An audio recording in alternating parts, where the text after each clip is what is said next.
বাংলাদেশের রাজনীতিতে বাড়ছে নির্বাচনী উত্তাপ। এবার নিরাপত্তা জোরদারে বড় পদক্ষেপ নিল বিএনপি।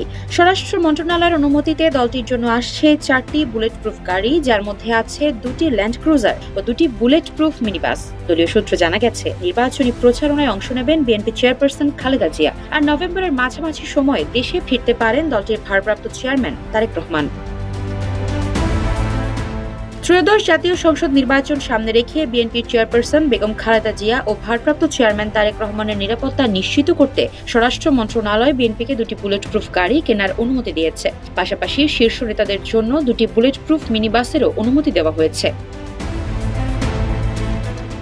মন্ত্রণালয় সূত্রে জানা গেছে, চলতি বছরের জুন মাসে প্রথম একটি বুলেট প্রুফ গাড়ি কেনার অনুমতি দেওয়া হয়। এরপর অক্টোবরের প্রথম দিকে অনুমোদন দেওয়া হয় আরও একটি বুলেট প্রুফ বাস কেনার। বিএনপি সূত্রে জানা যায়, গাড়িগুলো জাপান থেকে কেনার বিষয়ে আলোচনা চলছে। বিএনপির নিরাপত্তা উপদেষ্টা মেজর জেনারেল অবসরপ্রাপ্ত ফজলে এলাহি আকবর বলেন, নির্বাচনের সময় খালেদা জিয়া ও তারেক রহমান সারা দেশে প্রচারে যাবেন, মানুষের সঙ্গে সরাসরি যোগাযোগ করবেন। এ সময় তাদের সর্বোচ্চ নিরাপত্তা নিশ্চিত করতেই বুলেট প্রুফ গাড়ি কেনা হচ্ছে। ওয়ালটন এখন দেশের সীমানা পেরিয়ে পৌঁছে গিয়েছে 50টিরও বেশি দেশে। ওয়ালটন, ঘরে ঘরে বিশ্বজুড়ে।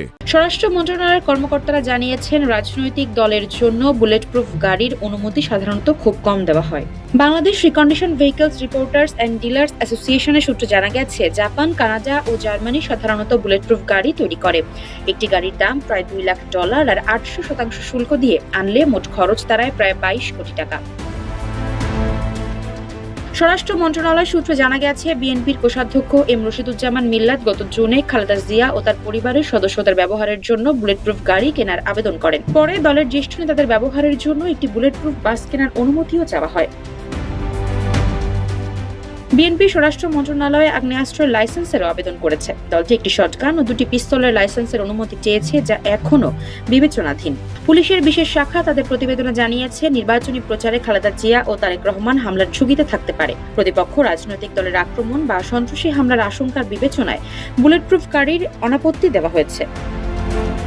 আফসারা নাজ, নিউজ ডেস্ক, ইত্তেফাক।